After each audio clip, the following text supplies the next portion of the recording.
Peace, love, and blessings to you, Sandra and Paul here. We have our morning voices this morning. We're recording this before we head to work. But we just wanted to make sure we had an episode for you this week, and our reflection is about communication. This can be like a multi-series topic, but just based off of what we experienced last week, it's just something that we want to reflect on.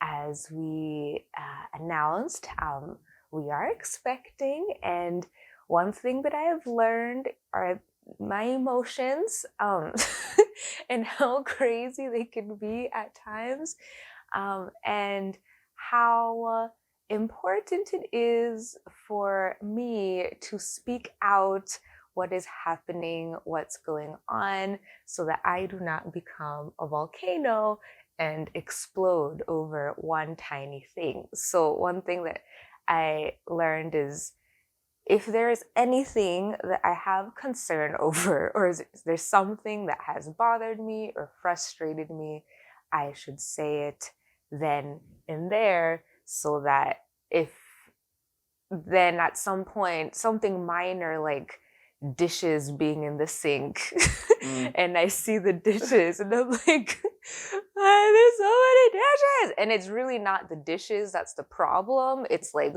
what I have piled up inside of me, and then for some reason the dishes are the trigger. So I think especially as we journey as a couple, but just in any environment, the importance of communication, I think, is really key to avoid high intense moments of conflicts that could be avoided. And so I've just been very blessed to have Paul, who is so amazing at actually being an active listener, who will listen and do this as I'm talking. just look and listen with loving concern and loving eyes. Slightly tired. And not necessarily always having to come up with a solution then and there to an issue, but just being willing to have a conversation normally opens up this path of like finding some sort of not consolation, what's the word? Not compromise. The thing that helps to resolve resolution. Wow, the thing that helps to resolve problems. A resolution where both of us feel heard and no one feels hurt at the end. I don't know if there's anything that you want to add to that. I mean, there was definitely instances in the week where I just was like, no, I don't want to tell you anything. I don't want to tell you that. And then Sandra's like, come on, we don't do that. And I'm like, yeah, but I don't think I want to. And then that made her feel bad, because that's not normally how we normally communicate. Like, as soon as something happens, or within the hour if something happens that's bothering us, and it's a constant choice to not let it go past an hour.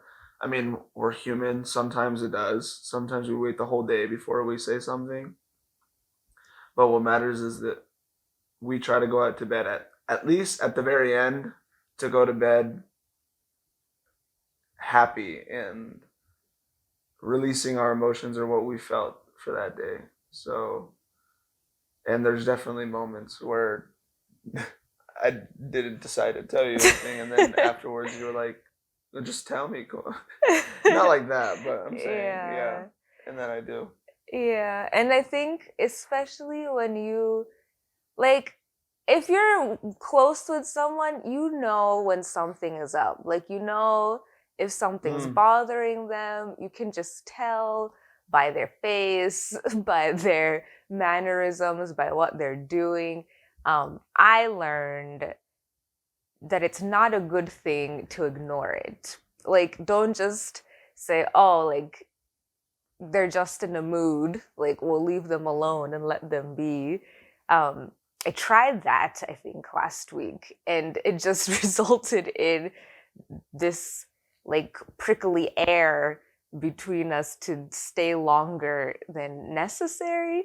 And so, yeah, it's a matter of not, like, being naggy and be like, tell me, like, what's wrong? But just, like, again, creating this loving space and this loving moment, like, hey, like, I've been noticing, like, you're a little down right now, like, what's going on? And I'm the queen of this. I never say exactly what it is that's wrong. I'll be like, I don't know.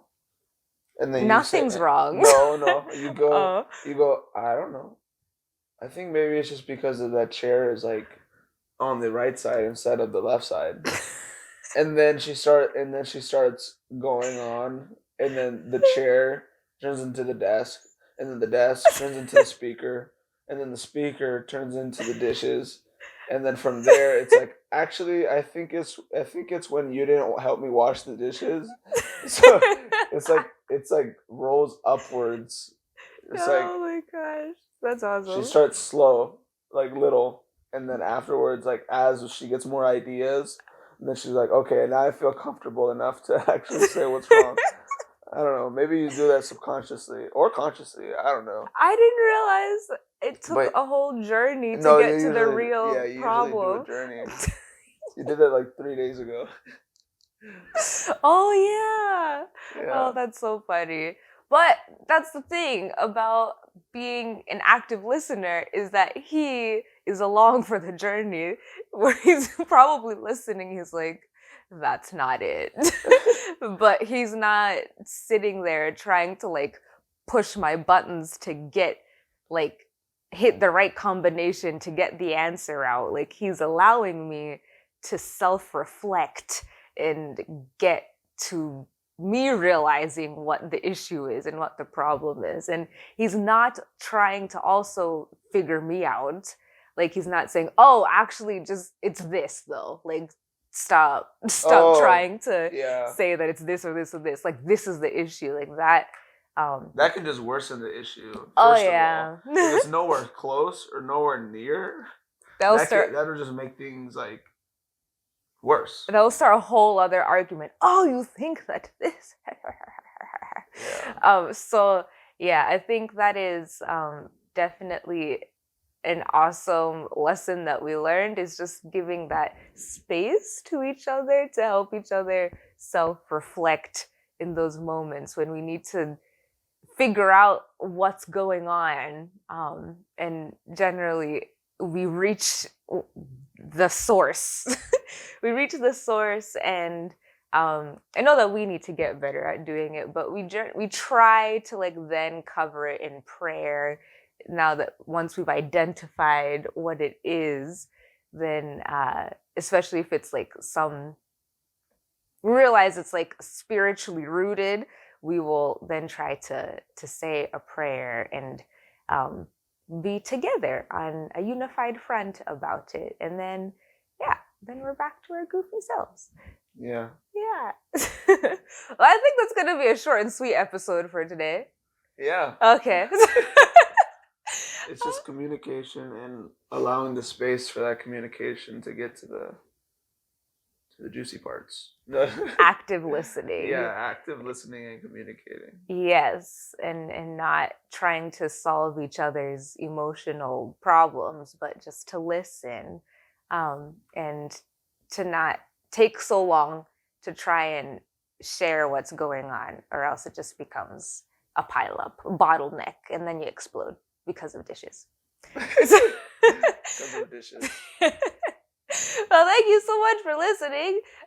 We hope to see you again next week. We're always praying for you. Thank you so much. Remember that you are loved.